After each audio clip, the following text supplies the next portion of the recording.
Hi guys, welcome back to my YouTube channel the SAP study. हम पढ़ रहे थे प्रजामंडल आंदोलन के बारे में, जिसमें हमने मारवाड़ प्रजामंडल शुरू किया था। उसमें हमने मारवाड़ हितकारिणी सभा और मारवाड़ सेवा संघ के बारे में पढ़ा था। उम्मीद है आपको वो वीडियो समझ आई होगी, आपको टॉपिक अच्छे से क्लियर हो गया होगा। आज हम उसी टॉपिक को आगे बढ़ाते हैं और पढ़ते हैं मारवाड़ प्रजामंडल के बारे में। तो चलिए शुरू करते हैं।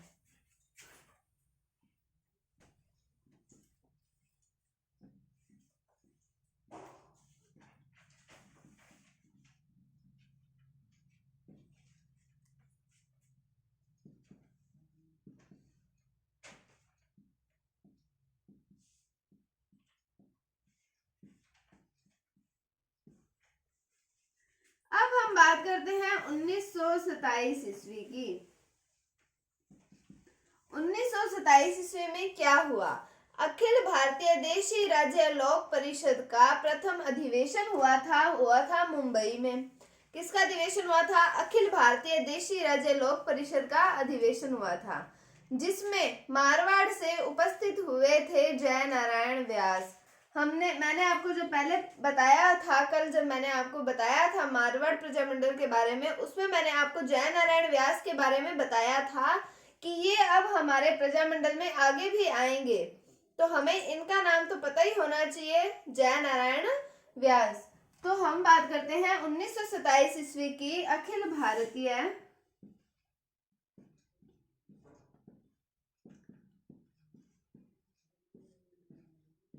देशी राज्य लोक परिषद, इसका हुआ प्रथम अधिवेशन।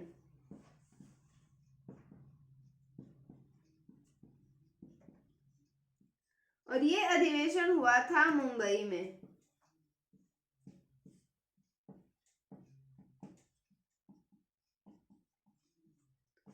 और मैंने आपको बताया कि इस अधिवेशन के अंदर मारवाड़ से जय नारायण व्यास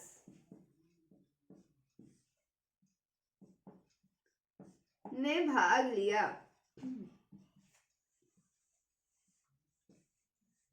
किसने भाग लिया? जय नारायण व्यास ने भाग लिया। अब हम बात करते हैं जय नारायण व्यास की दो पुस्तकों की। तो इनकी दो पुस्तकें आती हैं। पहली का नाम आता है मारवाड़ की अवस्था और दूसरे आता है पोपाबाई की पोल। ये इनकी दो पुस्तकें आती हैं। इनके माध्यम से इन्होंने जनता में राजनीतिक चेतना जागृत करने का कार्य किया था।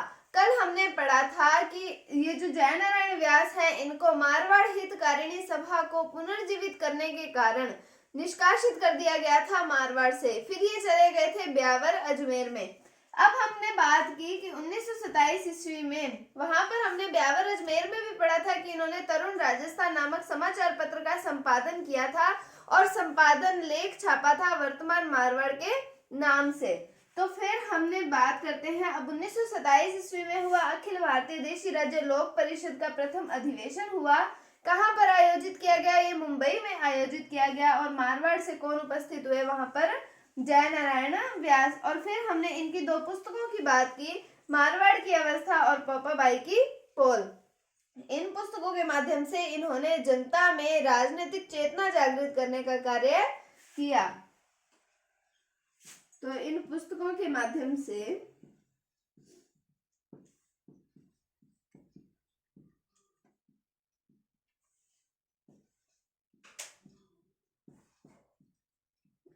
जनता में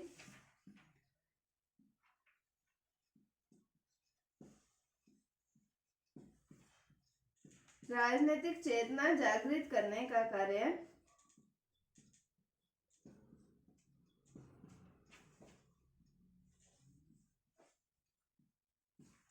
किया। किसने किया? जय नारायण व्यास ने। मोस्ट इंपोर्टेंट पर्सन आते हैं मारवाड़ प्रजामंडल के अंदर। अब हम आगे बात करते हैं 24 और 25 नवंबर की 1931 ईस्वी की।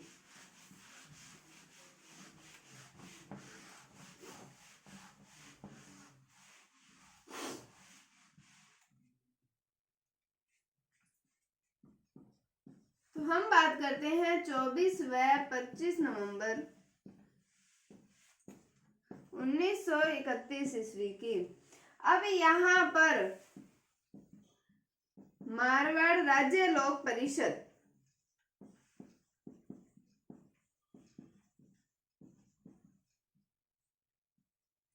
अब यहाँ पर मारवाड़ राज्य लोक परिषद का होता है अधिवेशन, और ये अधिवेशन आयोजित किया जाता है ब्यावर में। और मैंने आपको पिछली वीडियो में बताया था कि ब्यावर कहाँ पड़ता है, ये पड़ता है अजमेर में। तो ये मारवाड़ राज्य लोक परिषद का अधिवेशन होगा अब ब्यावर में। अब इसकी अध्यक्षता की जाती है चांदकरण शारदा के द्वारा। तो इसकी अध्यक्षता की बात करें तो अध्यक्षता की जाती है चांदकरण शारदा के द्वारा। और हमने ये पढ़ा कि इसका अधिवेशन आयोजित कहाँ किया गया था, वो किया गया था ब्यावर में।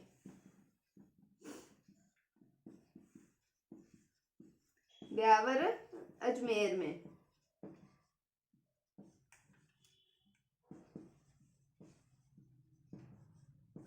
अब हम बात करते हैं कि इस अधिवेशन के अंदर दो इम्पोर्टेंट पर्सन आते हैं जिन्होंने भाग लिया था, जो वहां पर उपस्थित हुए थे। उनका नाम आता है कस्तूरबा गांधी और काका कालेलकर।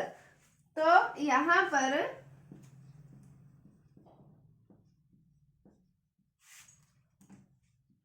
कस्तूरबा गांधी व काका कालेलकर ने भाग लिया। तो हमने बात की 24 और 25 नवंबर 1931 ईस्वी को अधिवेशन हुआ, मारवाड़ राज्य लोक परिषद का अधिवेशन हुआ। कहाँ पर हुआ? ब्यावर अजमेर में हुआ था। इससे पिछला हमने अखिल भारतीय देशी राज्य लोक परिषद के प्रथम अधिवेशन की बात की थी, तो वो अधिवेशन हुआ था मुंबई में। और मारवाड़ राज्य लोक परिषद का अधिवेशन हुआ है ब्यावर अजमेर में। यहाँ पर हम देखते हैं कि अध्यक्षता किसके द्वारा की गई, तो वो चांदकरण शारदा के द्वारा अध्यक्षता की गई। और यहाँ पर कस्तूरबा गांधी और काका कालेलकर ने भी भाग लिया था इस अधिवेशन में। कौन से अधिवेशन में? मारवाड़ राज्य लोक परिषद के अधिवेशन में। कब आयोजित किया गया था? 24 और 25 नवंबर 1931 ईस्वी में। अब हमने पिछले अभी टॉपिक में पढ़ा था कि जयनारायण व्यास की दो पुस्तकों के बारे में पढ़ा था, मारवाड़ की अवस्था और पोपाबाई की पोल। इनके माध्यम से इन्होंने जनता में राजनीतिक जागृति उत्पन्न करने का कार्य किया था। अब हम एक व्यक्ति के बारे में पढ़ेंगे जिन्होंने अपनी कविताओं के माध्यम से जनता में राजनीतिक चेतना जागृत करने का कार्य किया था। अब उनका नाम आता है गणेशी लाल उस्ताद।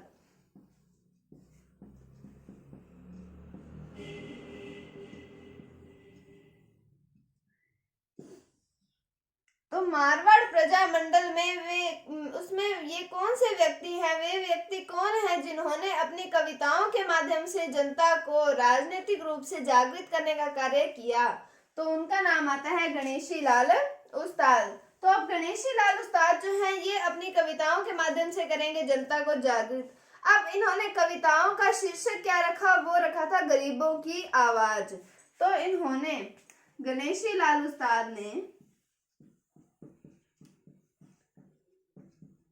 गरीबों की आवाज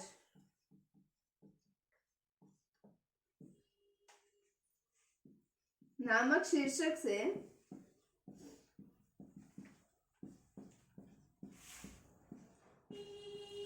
कविताएं लिखकर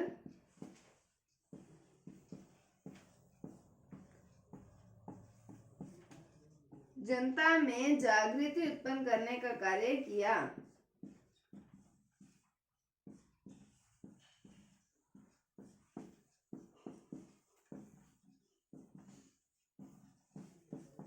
तो हमने पढ़ा किसके बारे में? गणेशी लाल उस्ताद के बारे में। तो मारवाड़ प्रजामंडल के अंदर पुस्तकों के माध्यम से किसने जनता में राजनीतिक जागृति उत्पन्न की? तो वो आएंगे जयनारायण व्यास। और किन्होंने अपनी कविताओं के माध्यम से जनता में राजनीतिक जागृति उत्पन्न करने की कोशिश की थी? तो वो आएंगे गणेशी लाल उस्ताद। अब हमने मारवाड़ प्रजामंडल के बारे में हम पढ़ तो रहे हैं, लेकिन अभी तक उसकी स्थापना नहीं हुई है। तो अब हम पढ़ते हैं मारवाड़ प्रजामंडल की स्थापना के बारे में।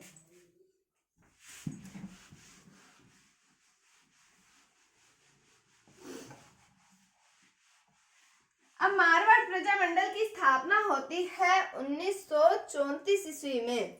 1934 ईस्वी में मारवाड़ प्रजामंडल की स्थापना होती है और यहाँ पर अध्यक्ष बनाया जाता है भंवरलाल सर्राफ को, या फिर हम इनको कह सकते हैं कि प्रथम अध्यक्ष बनाया जाता है भंवरलाल सर्राफ को। तो 1934 में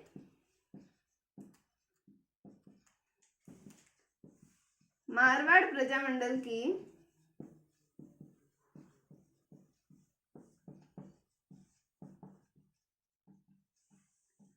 स्थापना की जाती है और यहाँ पर अध्यक्ष बनाया जाता है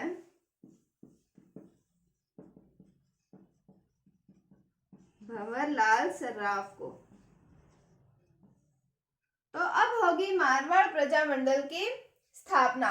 और एक बात और इम्पोर्टेंट आती है मारवाड़ प्रजामंडल के अंतर्गत कि 21 जून 1936 ईस्वी को, कब 21 जून 1936 ईस्वी को जोधपुर में मनाया गया शिक्षा दिवस। तो 21 जून 1936 ईस्वी को जोधपुर में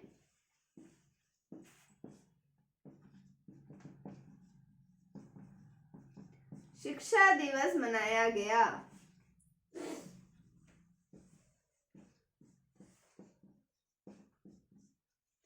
तो आज हमने पढ़ा अखिल भारतीय देशी राज्य लोक परिषद के अधिवेशन के बारे में पढ़ा, हमने मारवाड़ राज्य लोक परिषद के अधिवेशन के बारे में पढ़ा, हमने गणेशी लाल उस्ताद के बारे में पढ़ा और हमने मारवाड़ प्रजामंडल की स्थापना भी करवा दी। आज कब हुई? 1934 ईस्वी में। और अध्यक्ष का नाम पढ़ा हमने भंवरलाल सर्राफ। और फिर हमने पढ़ा कि 21 जून 1936 ईस्वी को जोधपुर में शिक्षा दिवस मनाया गया। उम्मीद है आपके टॉपिक क्लियर हो गया होगा। अगर आपको इसमें कोई भी डाउट है तो आप कमेंट सेक्शन में पूछ सकते हैं। अगर आपको वीडियो थोड़ी सी भी अच्छी लगी है, थोड़ा सा भी हेल्पफुल लगी है, आपको थोड़ा सा भी समझ आया है, तो इसे लाइक कीजिए, शेयर कीजिए और चैनल पर नए हैं तो इसे सब्सक्राइब जरूर कीजिए। Thank you, thanks for watching, bye bye.